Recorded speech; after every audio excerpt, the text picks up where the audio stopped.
Je paye comme si j'étais la star, mais tu me distribues un rôle de figurant. Le spectacle est terminé. J'ai compté. 31 jours. 31 jours de suite, sans que ma femme me touche. Même pas une fois. Tout a commencé par ce que Rachel a appelé une discussion sérieuse qu'il faut qu'on ait. On était assis chacun à un bout du canapé dans notre appartement du centre-ville. Elle avait cette expression sur le visage, comme si elle répétait ce qu'elle allait dire depuis des jours. « J'ai besoin de poser une limite », a-t-elle dit, en utilisant ce jargon de thérapie qu'elle a chopé on ne sait où. « Je ne veux pas que tu me touches, sauf si c'est moi qui commence. J'ai besoin d'espace pour me sentir à nouveau moi-même. » Je suis resté assis là, essayant de comprendre. De l'espace pour se sentir elle-même. On était mariés depuis 5 ans, ensemble depuis 7. Depuis quand mon contact est devenu quelque chose dont elle devait se protéger ? D'accord, j'ai dit, parce que je ne voyais pas quoi dire d'autre. Si c'est ce dont tu as besoin. Le soulagement sur son visage a été instantané, comme si elle avait cru que j'allais me battre contre ça. Comme si le fait que je devienne un étranger pour ma femme était une demande délirante contre laquelle je me serais insurgé. C'était le premier jour. Au 3e jour, je luttais déjà. On regardait la télé, une série qu'on aimait bien tous les deux, et j'ai attrapé sa main sans même y penser. C'était automatique, un truc qu'on fait après des années ensemble. Elle s'est retirée, comme si je l'avais brûlée. « Michael, tu te souviens de ce qu'on a dit ?» Sa voix était patiente, mais ferme. « Oui, désolé. » Elle s'est remise devant la télé, mais je n'arrivais plus à me concentrer. J'ai juste fixé l'espace vide entre nous sur le canapé, me demandant quand il s'était transformé en un canyon. Jour 5, un autre rejet. J'ai essayé de l'embrasser avant mon footing matinal. Tout son corps s'est raidi dans mes bras, chaque muscle tendu. « Je croyais qu'on avait un accord », a-t-elle dit. « Je voulais juste te dire au revoir. » Tu peux dire au revoir avec des mots. Alors j'ai utilisé des mots. « Au revoir, Rachel. » J'ai couru 13 kilomètres ce matin-là le long du front de mer, essayant de fuir le sentiment que j'étais en train de perdre quelque chose d'important, quelque chose que je ne pouvais même pas nommer. Au 7e jour, j'ai remarqué qu'elle était toujours sur son téléphone. Pas juste en train de vérifier ses messages, mais vraiment à fond dedans. Elle scrollait, tapait, souriait à l'écran d'une manière dont elle ne m'avait pas souri depuis des semaines. Elle s'asseyait de son côté du canapé, moi du mien, et elle était clairement ailleurs.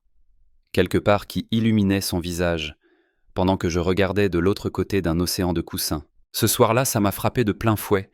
Je ne vivais plus avec ma femme. Je vivais avec une colocataire qui me rappelait parfois qu'on était encore mariés. Après ça, les jours se sont enchaînés, flous. Chacun apportait un nouveau petit rejet, un rappel des règles qu'elle avait établies. Jour 12, je l'ai frôlée dans la cuisine et elle a carrément tressailli. Jour 15, je me suis assis trop près à dîner et elle a éloigné sa chaise. Jour 19, j'ai essayé de passer mon bras autour d'elle pendant un film et elle a bondi, disant qu'elle avait besoin d'aller aux toilettes. Au 21e jour, j'ai juste arrêté d'essayer. Pas exprès, pas comme un plan. Je n'avais juste plus l'énergie de surveiller chacun de mes mouvements, de traiter ma propre femme comme si elle était en verre. Le 28e jour est arrivé et je l'ai noté sur mon téléphone. 1 mois. 1 mois entier à vivre selon ses règles. Et pendant tout ce temps, pas une seule fois elle ne m'avait touché. Pas un câlin, pas un baiser, même pas un contact fugace en passant. Rien. La règle, j'ai compris, ne concernait pas du tout l'espace personnel. Il s'agissait de créer une distance, juste avec moi. Le 31e jour était un mercredi matin. Je me suis réveillé et j'ai réalisé que ça faisait exactement 1 mois que ma femme ne m'avait pas touché. 1 mois qu'elle n'avait montré aucune affection. 1 mois à dormir à côté de quelqu'un qui aurait pu être sur un autre continent.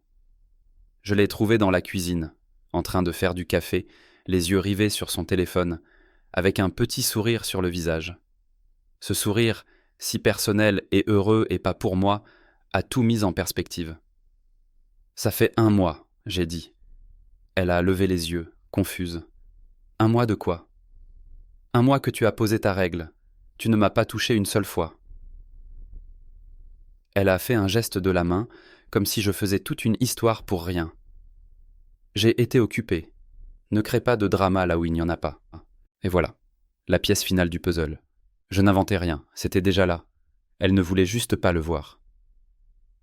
Tu as raison, j'ai dit, en posant mon café avec précaution.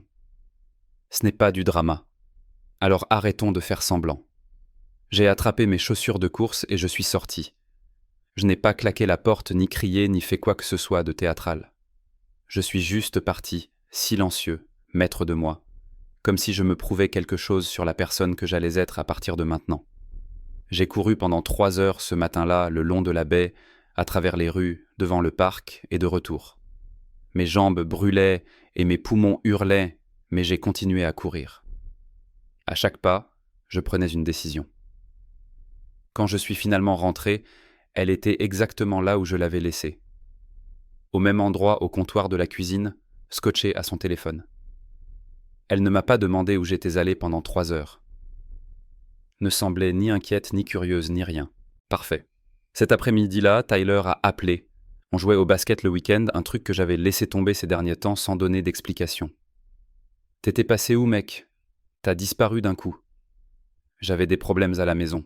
« Tout va bien entre toi et Rachel ?» J'ai fixé le téléphone, me demandant comment répondre honnêtement à ça. Je suis pas sûr qu'il y ait encore un toi et Rachel. Silence. Puis, tu veux qu'on aille boire un verre ? Qu'on en parle ? On s'est retrouvés dans un bar près du parc. Tyler a écouté pendant que je lui racontais tout. La règle du 0 contact, les 31 jours, la distance grandissante, le téléphone qui sonne sans arrêt. Tout. Il ne m'a pas interrompu, s'est contenté d'acquiescer de temps en temps et de me laisser parler. « Alors, tu vas faire quoi ?» Il a demandé quand j'ai eu fini. J'en ai marre d'essayer. Marre d'être le seul à vouloir encore ce mariage. C'est compréhensible, mec. Carrément compréhensible. Ça m'a fait du bien de le dire à voix haute à quelqu'un d'autre qu'elle. D'entendre quelqu'un d'autre confirmer que je ne devenais pas fou de me sentir trahi par ce qu'elle avait fait. « Tu mérites mieux que ça », a dit Tyler en levant son verre, à celui qui connaît sa valeur. On a trinqué, et j'ai senti quelque chose bouger en moi. Pas seulement à l'intérieur, mais dans ma façon de voir le monde entier. Comme si j'avais dit la vérité, et que l'univers l'avait entendu. Ce soir-là, j'ai commencé à vivre différemment. Pas de façon spectaculaire, pas d'annonce ni de dispute. J'ai juste arrêté de faire comme si on était dans une vraie relation. J'ai commencé à vivre comme ce qu'on était, des colocataires avec un bail et un passé compliqué. Lundi, jour 32, elle est rentrée du boulot. J'étais en train de lire dans le fauteuil, pas sur le canapé où on avait l'habitude de s'asseoir. « Salut », a-t-elle dit en laissant tomber son sac près de la porte. « Ta journée ? » Bof. Elle a attendu, comme si elle s'attendait à ce que je lui pose des questions sur sa journée, que je lui parle, que je fasse semblant de m'intéresser, que je joue mon rôle dans notre routine habituelle. J'ai tourné la page de mon livre. « C'est tout ? Juste bof ? » Ouais. Je la sentais me fixer, essayer de comprendre ce qui avait changé. Mais je n'ai pas levé les yeux de mon livre. J'avais passé 31 jours à respecter ses règles. Maintenant, elle pouvait se demander où étaient les miennes. Mardi, c'était intéressant. J'ai préparé le dîner juste pour moi. Steak, pommes de terre rôties, haricots vertes. Une seule assiette. J'ai dressé la table avec soin. Je me suis assis et j'ai commencé à manger. Rachel est entrée et s'est arrêtée. « Tu ne prépares pas le dîner pour nous deux ?» Pas une question, juste une affirmation. « Je pensais que tu voudrais t'occuper de toi », ai-je dit en mâchant. Tu sais, l'autonomie et tout ça. Ce n'est pas ce que je voulais dire quand j'ai dit. « Sinon ?» Je l'ai coupée en la regardant droit dans les yeux. Elle a ouvert la bouche, l'a refermée, a pris une boîte de crackers et est allée dans la chambre. J'ai fini mon dîner en paix, j'ai fait la vaisselle et j'ai laissé le reste de la cuisine telle quelle. Mercredi soir, elle a demandé si on pouvait regarder notre série ensemble, celle qu'on regardait depuis des semaines, celle qui était censée être notre truc. Je me suis assis dans le fauteuil, pas à côté d'elle sur le canapé, téléphone à la main, regardant à peine la télé. « T'es vachement loin », a-t-elle dit, d'un ton agacé. « Je respecte ton espace », ai-je répondu sans la regarder. Je ne voulais pas dire que tu devais t'asseoir à l'autre bout de la pièce. Je l'ai regardée. Vraiment regardée. Qu'est-ce que tu voulais dire, Rachel? Parce que, honnêtement, je ne sais plus. Elle n'a pas répondu. Elle s'est retournée vers la télé, mais j'ai vu qu'elle me jetait des coups d'œil pendant la série, comme si elle attendait que je me rapproche, que je revienne à ce qu'on était avant. Je suis resté à ma place. Jeudi, c'était le vrai test. Sa voiture ne démarrait plus et elle m'a appelé du parking. « Michael, j'ai besoin de câbles. Tu peux venir m'aider ?» Je suis un peu occupé. Le dépanneur sera probablement plus rapide de toute façon. Silence. « Donc, tu ne vas vraiment pas m'aider ?» Je respecte ta demande d'espace. Le contact physique crée de la proximité et la proximité. Je ne voudrais pas franchir tes limites. T'es mesquin. Je suis respectueux. Il y a une différence. Elle a raccroché. Je suis resté assis là, à regarder mon téléphone, attendant de me sentir coupable de ne pas l'aider. Ce n'est pas arrivé. Au lieu de ça, je me suis senti clair. Vendredi soir, elle est rentrée tard. 21h30, ce qui n'était pas normal pour elle en semaine. J'étais au lit en train de lire quand elle est entrée. « La soirée entre filles a traîné », a-t-elle dit, même si je n'avais rien demandé. « D'accord. » Elle est restée debout dans l'encadrement de la porte, attendant des questions. Des questions sur où elle était allée, avec qui elle était, pourquoi elle n'avait pas envoyé de message. J'ai juste dit bonne nuit et j'ai repris mon livre. Sa frustration était évidente, mais elle ne pouvait pas l'exprimer. Comment le pourrait-elle? C'est elle qui avait construit ce mur entre nous, brique par brique. Elle ne pouvait pas se fâcher maintenant que j'avais arrêté d'essayer de l'escalader. Samedi matin a été une sorte de choc en soi. Les week-ends, ça voulait dire petit déjeuner ensemble, organiser notre journée, juste être l'un près de l'autre, même si on ne se touchait pas. Je me suis fait des œufs et des toasts, j'ai mangé au comptoir, j'ai nettoyé et je suis allé courir. Tout ça s'est passé avant même qu'elle ne quitte la chambre. Quand je suis revenu, elle était dans la cuisine, l'air complètement perdu. « Qu'est-ce que tu fais aujourd'hui ?» a-t-elle demandé. « Pourquoi tu me demandes ça ?» Elle a bafouillé. « Je voulais juste, je me disais qu'on pourrait peut-être faire quelque chose ensemble. »« Genre ? Je sais pas, un truc. On faisait des trucs ensemble, avant. »« On faisait plein de trucs avant, dis-je en attrapant une bouteille d'eau dans le frigo. Tout ça, délibérément. Je la laissais là et passais la journée au parc, à lire sur un banc, à profiter de la solitude dont elle disait avoir besoin. Dimanche, elle suggéra un dîner dans notre restaurant préféré du centre-ville, l'endroit où nous avions eu notre premier rendez-vous il y a des années, où nous fêtions nos anniversaires, où nous avions créé des souvenirs qui, autrefois, avaient un sens. « Les restos, c'est pas trop mon truc, » répondis-je. « Ça fait des semaines qu'on n'est pas sortis. Ça fait des semaines qu'on ne fait plus rien, ou presque. On dirait que ça te réussit très bien. » Elle me regarda comme si je l'avais giflé. Tant mieux. Peut-être qu'elle commençait enfin à goûter à ce que j'endurais depuis 1 mois. Vers la 6e semaine, tout avait basculé. C'était elle qui essayait de me parler. C'était elle qui traînait dans les encadrements de porte, qui attendait que je la remarque. Elle semblait sincèrement déconcertée par la distance qu'elle avait elle-même créée. Moi, j'étais très bien de mon côté. Le mercredi de la 7e semaine, j'eus mon premier vrai indice. Je rentrais plus tôt que d'habitude d'une réunion client, plus tôt que prévu, plus tôt qu'elle ne s'y attendait. Elle était au téléphone dans la chambre, la porte entr'ouverte juste assez pour que je puisse l'entendre depuis le couloir. « Tu me manques aussi, » disait-elle, la voix douce et tendre, comme elle ne l'avait plus été avec moi depuis des mois. « Je sais, mais c'est compliqué en ce moment. Jeudi, ça marche. Le même endroit que la dernière fois. Il ne remarquera rien. Il est distant de toute façon. » Elle rit à quelque chose qu'il avait dit, un rire vrai et chaleureux. Je restais planté là, à écouter. Puis je m'éloignais discrètement, allais dans la cuisine, me servis un verre et m'assis pour réfléchir. Je n'étais pas en colère. C'était ça, le plus bizarre. J'étais presque soulagé. Tout commençait à prendre sens. La règle de l'interdit du toucher n'était pas une histoire d'avoir besoin d'espace par rapport à tout le monde. C'était une histoire d'avoir besoin d'espace par rapport à moi. De l'espace pour faire quoi? Ça devenait assez clair. 2 jours plus tard, son ordinateur portable était ouvert sur le comptoir de la cuisine. Je n'espionnais pas, je n'essayais même pas de regarder. Mais Instagram était ouvert, et je pouvais voir un aperçu de message à l'écran. Derek Martinez.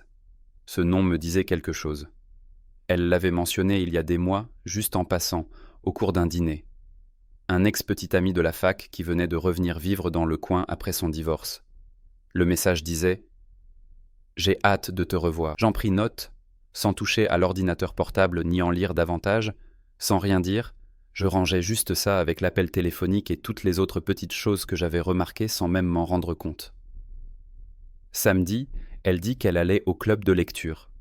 Elle était plus élégante que d'habitude, elle portait un parfum que je ne connaissais pas. « Amuse-toi bien au club de lecture ?» dis-je sans lever les yeux de mon téléphone. « Je risque de rentrer tard. »« T'es sûr ?» demanda-t-elle en m'observant attentivement. « D'accord. » Elle traînait près de la porte, comme si elle était déçue, comme si elle voulait que je me dispute, que je pose des questions, que je montre que ça m'importait. Comme je ne faisais rien, elle partit en ayant l'air perplexe. Après son départ, j'ouvris son ordinateur portable. Je connaissais le mot de passe. Elle ne l'avait jamais changé depuis notre anniversaire, ce qui était presque drôle maintenant. La conversation de groupe du club de lecture était facile à trouver et à lire. Leur dernière réunion avait eu lieu il y a 2 semaines. La prochaine était jeudi prochain, pas ce soir. Alors, le club de lecture, c'était autre chose. Quelle astuce! Quand elle rentra à 11h, j'étais déjà au lit, ou du moins je faisais semblant. Elle se glissa discrètement dans la chambre, et je sentis tout de suite l'odeur. Elle sentait différent.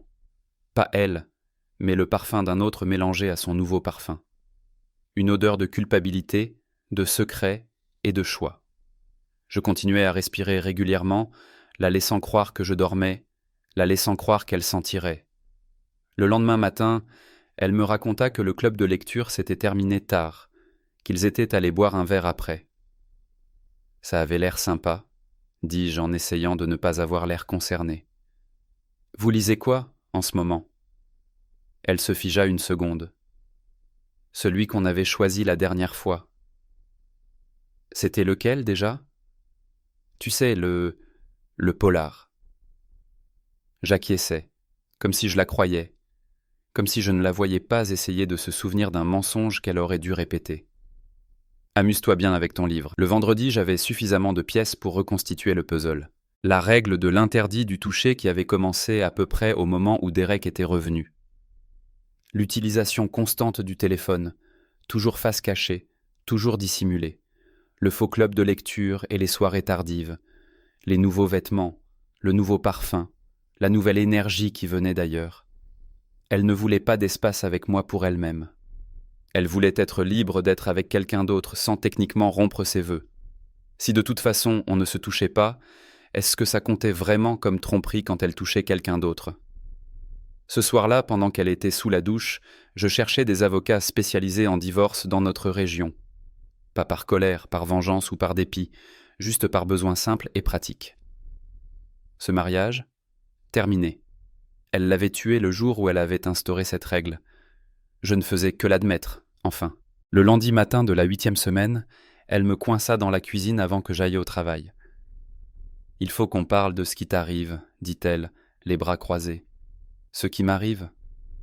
Tu es froid, distant, comme si on était des étrangers. » L'ironie était si épaisse que j'ai failli en rire. C'est fascinant. À quand remonte la dernière fois qu'on s'est touché ? C'est différent. Je t'ai expliqué pourquoi j'avais besoin d'espace. Par rapport à moi, dis-je calmement. Mais pas par rapport à tout le monde, c'est ça ? Son visage trahit une panique brève et aiguë avant qu'elle ne la masque derrière de la confusion. « Comment va Derek ?» demandai-je d'un ton détaché. Je ne t'ai jamais entendu le mentionner. Derek ? Mon ex. Je ne lui parle pas. Je souris, mais c'était un sourire sans chaleur. C'est vrai. Excuse-moi.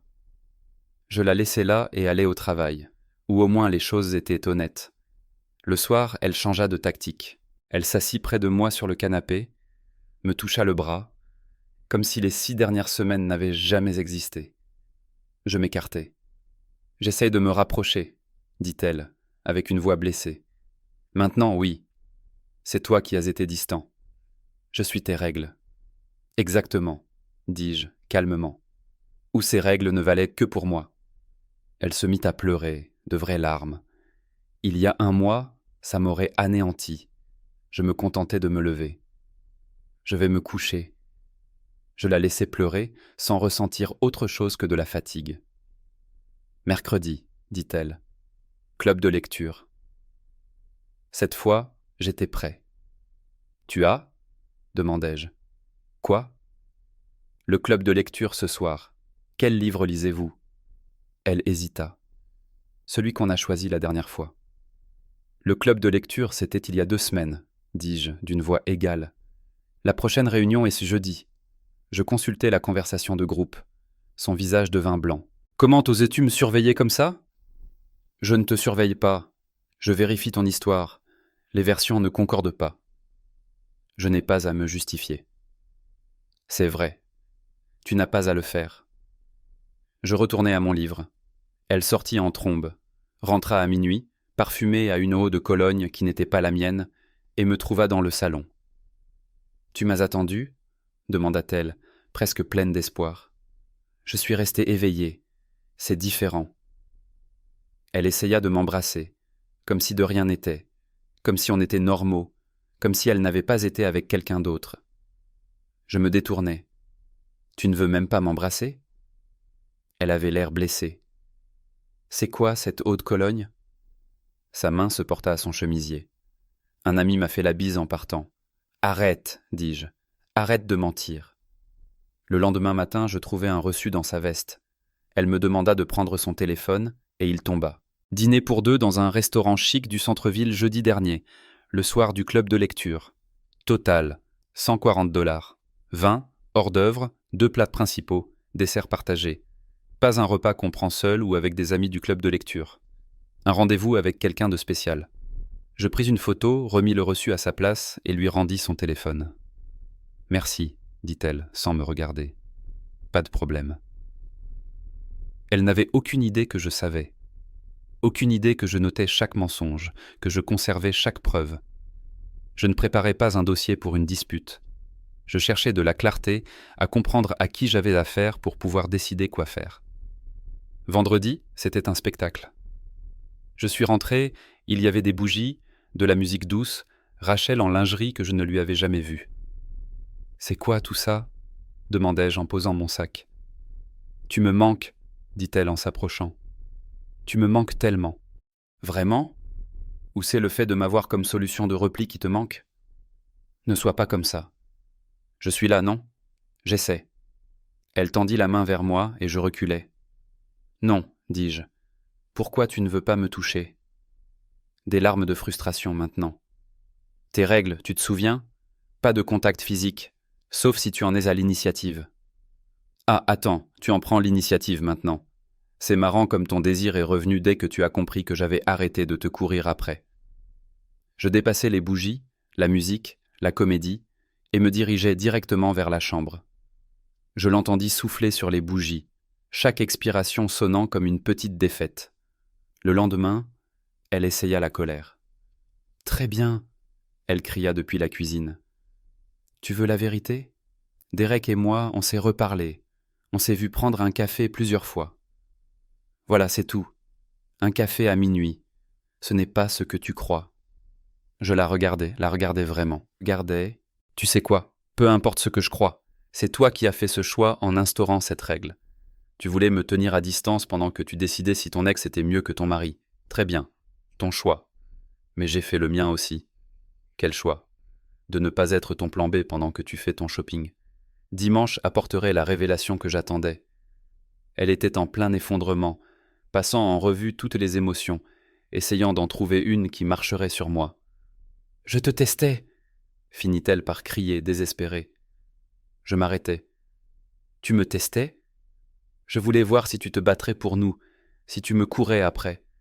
Même quand je t'ai repoussé, tu as juste abandonné. » Elle laissa planer cette phrase entre nous, la laissant respirer et se montrer pour ce qu'elle était. « Laisse-moi bien comprendre, » dis-je lentement. « Tu as instauré une règle qui m'interdisait de te toucher.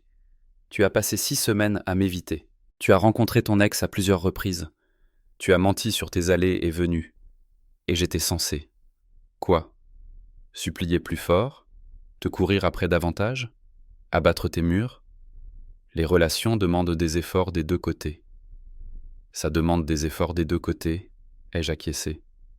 Toi, tu as arrêté d'en faire il y a 2 mois. Tu voulais juste que je continue à essayer pour te sentir désiré pendant que tu allais voir ailleurs pour te sentir convoité.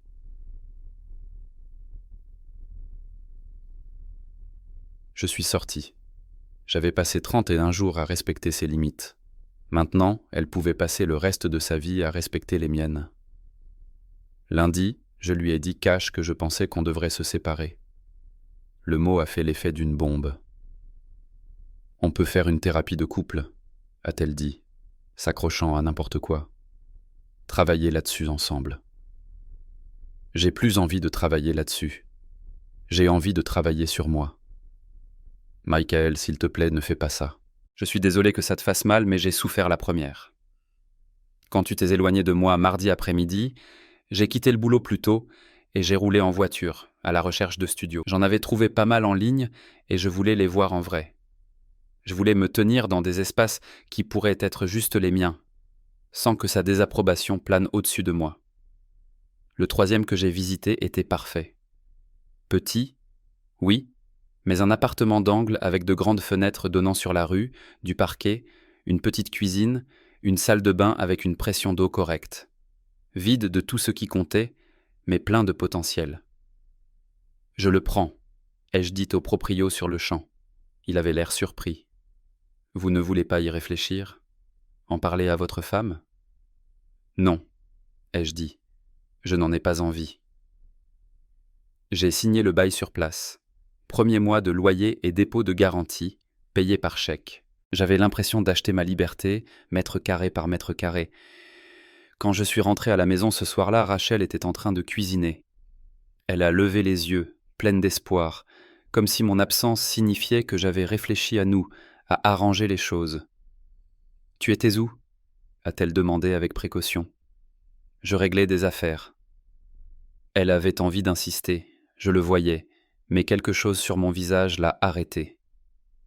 Peut-être qu'elle commençait enfin à comprendre qu'elle avait perdu le droit de me poser des questions.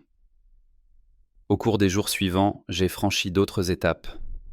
J'ai appelé un avocat spécialisé dans les divorces, j'ai pris rendez-vous pour une consultation, j'ai regardé des meubles en ligne pour le nouvel appart, j'ai ouvert un compte bancaire à mon nom uniquement. Chaque chose était nette, méthodique, définitive. Elle a compris que j'étais sérieux quand elle a vu des annonces d'appartements encore ouvertes sur mon ordinateur portable. « Tu me quittes vraiment ?» Sa voix était faible. « Je te quitte vraiment. » Les messages vocaux ont commencé alors, plusieurs messages par jour, sa voix traversant toutes les étapes du deuil. Des excuses, puis de la colère, puis du marchandage, puis du désespoir. J'ai écouté les premiers, puis j'ai juste arrêté. Il n'y avait plus rien à dire. Jeudi, elle a laissé un message long. Je l'ai écouté en courant dans le parc, la ville s'étendant devant moi comme une carte de nouvelles possibilités. « Michael, rappelle-moi s'il te plaît. Je sais que j'ai tout gâché. Je te testais, d'accord ? Je voulais voir si tu te battrais pour moi, si tu me montrerais que tu tenais à moi. Derek et moi, il ne s'est rien passé. C'était juste un café, juste de l'attention. Je me sentais invisible, alors j'ai créé un test stupide.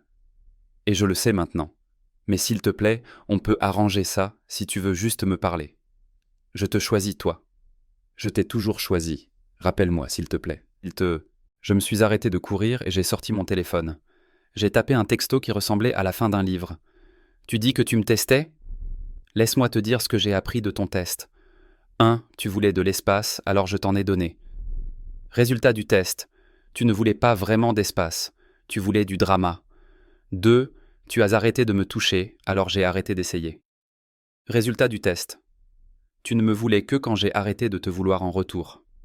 3. Tu as rencontré ton ex et tu as menti à ce sujet. Résultat du test. Tu ne me respectes pas, ni notre mariage. 4. Tu prétends que tu testais si je me battrais pour toi. Résultat du test. Je refuse de me battre pour quelqu'un qui ne se montre pas pour moi. Félicitations pour ton test. Tu as échoué. Je déménage la semaine prochaine. Mon avocat te contactera au sujet des papiers de séparation. Je l'ai envoyé et j'ai bloqué son numéro. Samedi, j'ai fait mes cartons pendant qu'elle regardait depuis les encadrements de porte, planant comme un fantôme dans ce qui était autrefois notre maison. Quand j'ai eu fini, j'ai transporté les cartons jusqu'à ma voiture en silence. Elle m'a suivi jusqu'à la porte lors de mon dernier voyage.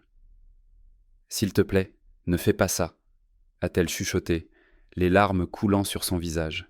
« Tu as fait ça il y a 31 jours, quand tu as décidé que je ne valais pas la peine d'être touché. Je ne fais que finir ce que tu as commencé. » J'ai enlevé mon alliance et l'ai posée sur le plan de travail de la cuisine. Laure a capté la lumière une dernière fois. À côté, j'ai posé ma clé de l'appartement. Tout ce qui comptait vraiment tenait dans 7 cartons et 2 valises. J'avais fait attention à ce que j'emportais. Mes livres, mon équipement de course, ma cafetière, la photo encadrée de mes parents, la couverture que mamie avait faite avant de mourir. Des trucs qui étaient à moi avant que Rachel n'arrive. Des trucs qui seraient toujours à moi après que la vérité éclate. L'album de mariage qui prenait la poussière sur l'étagère depuis des mois. Les livres de cuisine qu'on avait achetés ensemble, jamais utilisés. Les œuvres d'art qu'on avait choisies par compromis. Tout cela restait là, comme des affaires appartenant à une autre vie. Je l'ai entendu s'effondrer derrière moi quand je suis sorti, mais je ne me suis pas retourné. Je ne me suis permis de ressentir que le poids des cartons et la légèreté de la bague disparus de mon doigt. Le studio était petit, complètement vide, dénué de tout. Cette première nuit, j'ai dormi sur un matelas gonflable avec un seul oreiller et j'ai ressenti une paix plus profonde que je n'en avais ressentie depuis des mois. Personne pour me juger, la déception de personne ne planant dans l'air. Juste le silence et tout ce qui pouvait arriver, et le bruit de ma respiration. Le lendemain matin, je me suis levé tôt et suis allé courir. Un tout nouvel itinéraire à travers un nouveau quartier, devant des maisons que je n'avais jamais vues, des gens que je ne connaissais pas. En rentrant, j'ai fait du café dans ma propre cuisine, je me suis assis sur mon propre sol et j'ai regardé le soleil se lever à travers mes propres fenêtres. C'était tout ce dont j'avais besoin et rien de ce que j'avais eu auparavant. Au cours des semaines suivantes, je me suis construit une nouvelle vie, pièce par pièce. J'ai acheté des meubles, chaque chose choisie par moi, rien que pour moi. Un canapé que j'aimais vraiment, un lit vraiment confortable, de la vaisselle assortie. L'appartement s'est lentement transformé en un véritable chez-moi, rempli de mes choix, de ce que j'aimais, de la façon dont je voulais vivre. J'allais au travail, je rentrais à la maison, je cuisinais ce que je voulais, je lisais sans être interrompu, je vivais comme quelqu'un qui voulait juste être normal. Pas de drame, pas de faux problèmes, pas de test émotionnel, juste la vie tranquille de quelqu'un qui avait choisi la paix au chaos. Pour la première fois en 2 mois, j'ai dormi toute la nuit. 3 mois ont passé. D'un coup. Je me suis habitué à mon nouvel endroit, j'ai pris de nouvelles habitudes, j'ai trouvé mon propre rythme. Des courses matinales dans différents quartiers, cuisiner de la nourriture que j'avais vraiment envie de manger. Lire sans être constamment embêté. Vivre sans avoir à deviner en permanence ce dont quelqu'un d'autre avait besoin. La séparation de corps était prononcée. La demande de divorce avait été déposée. Tout avançait, froidement et rapidement, comme doivent l'être les fins. Lors d'un événement professionnel en décembre, une collègue que je connaissais à peine s'est approchée de moi près des amuse-gueules. « Salut, Mickaël. Je ne voudrais pas paraître bizarre, mais tu sembles différent ces derniers temps. Plus léger, en quelque sorte. » J'ai réfléchi à ça. Je suppose que oui. Eh bien, quoi que tu fasses, continue. Ça te va bien. C'était vrai. Ce moi qui ne s'excusait pas d'être là, qui ne se rapetissait pas pour satisfaire les exigences folles de quelqu'un d'autre. Ce Michael qui connaissait sa valeur et n'accepterait pas moins. Rachel n'arrêtait pas d'essayer de me joindre. Nouveau numéro de téléphone, email au travail, message par le biais d'amis. Chaque semaine au début, puis chaque mois. Chaque message était à peu près le même. Elle était tellement désolée. Elle comprenait maintenant. Elle avait changé. Est-ce qu'on pourrait juste parler, s'il te plaît ? Je n'ai jamais répondu. Il n'y avait rien à dire à quelqu'un qui avait testé mon amour en s'éloignant. Un matin, fin janvier, j'étais dans un café avec un livre quand mon téléphone a vibré. Un message vocal provenant d'un autre nouveau numéro. J'ai failli le supprimer, mais quelque chose m'a poussé à appuyer sur lecture. « Michael, c'est moi, Michael. Je sais que tu ne rappelleras pas, mais il faut que je dise ça. Sa voix semblait différente cette fois, plus calme, plus triste, plus réelle que les tentatives désespérées d'avant. Je comprends maintenant. Ce que j'ai fait n'était pas un test. C'est moi qui ai foutu en l'air notre relation. J'avais peur de voir à quel point on était bien, alors j'ai créé des problèmes. Et puis, quand tu m'as donné l'espace que j'avais demandé, j'ai paniqué. Je voulais que tu prouves ton amour en abattant les murs et en me courant après quand même. Mais tu as respecté ce que je voulais, et c'était ce dont j'avais besoin, mais pas ce que je voulais à ce moment-là. J'ai regardé la vapeur de mon café, je l'ai écoutée, je n'ai rien ressenti d'autre qu'un peu de pitié pour elle. Je vois maintenant que je te piégeais, que je ne te donnais aucune chance de gagner. Parce que si tu échouais, j'aurais une raison d'aller voir ailleurs, quelqu'un d'autre. Je suis tellement désolé pour tout. J'ai gâché la plus belle chose que j'avais parce que j'étais trop jeune et trop effrayé pour le voir. J'espère qu'un jour tu pourras me pardonner. J'espère que je pourrai me pardonner. Et j'espère vraiment, que tu trouveras quelqu'un qui saura à quel point tu es formidable dès le début et qui ne te fera jamais douter. Tu mérites bien mieux que ce que je t'ai donné. Prends soin de toi, Michael. Le message s'est arrêté. Je suis resté assis là pendant 1 minute, puis je l'ai supprimé, j'ai bloqué le numéro et j'ai senti tout ça s'installer. Comme un poids énorme qui s'enlevait de mes épaules. « Excusez-moi », dit la femme à la table voisine, me tirant de mes pensées. « Désolé de vous déranger, mais c'est le nouveau Murakami ?» J'ai levé les yeux et j'ai vu son sourire, à quel point elle aimait vraiment les livres. « Oui. Vous l'avez lu ? » ?»« Pas encore. Il est bien ? » ?»« Très bien. » Nous avons parlé de livres, du quartier, du café, et si les pâtisseries valaient leur prix. C'était facile, naturel, sans jeu ni tentative de se piéger l'un l'autre. Quand elle a ri à quelque chose que j'ai dit, en touchant mon bras comme si ce n'était rien, ça ne ressemblait pas à un piège. On aurait dit une vraie connexion. Elle s'appelait Emma. Elle travaillait dans un bureau à proximité et venait dans ce café la plupart des matins avant le travail. Nous avons échangé nos numéros, dit que nous devrions reprendre un café un de ces jours, et nous sommes partis en souriant. Des sourires simples. Je ne savais pas si ça aboutirait à quelque chose, mais je savais une chose bien plus importante. Je n'avais plus peur de créer des liens avec quelqu'un. Plus peur d'être rejeté, de m'ouvrir, de montrer ce que je ressentais, même si ces sentiments n'étaient pas immédiatement partagés. J'avais appris quelque chose de concret pendant ces 30, et un jour où j'avais été complètement ignoré par quelqu'un qui prétendait m'aimer. La bonne personne ne te demandera pas de faire le clown pour mériter son amour. Elle te le donnera librement tout le temps ou elle ne te le donnera pas du tout. S'éloigner de quelqu'un qui te refuse délibérément son amour, ce n'est pas un abandon. C'est choisir ce qui est bon pour soi. Et parfois, c'est la chose la plus aimante qu'on puisse faire. J'ai fini mon café, attrapé mes affaires et suis sorti dans le froid. Le soleil se levait, illuminant les flaques d'eau et faisant ressembler les rues mouillées à du verre. Quelque part derrière moi, il y avait celui qui comptait les jours, se contentait de ce qu'il pouvait grappiller et oubliait sa propre valeur. Devant, il n'y avait que l'avant.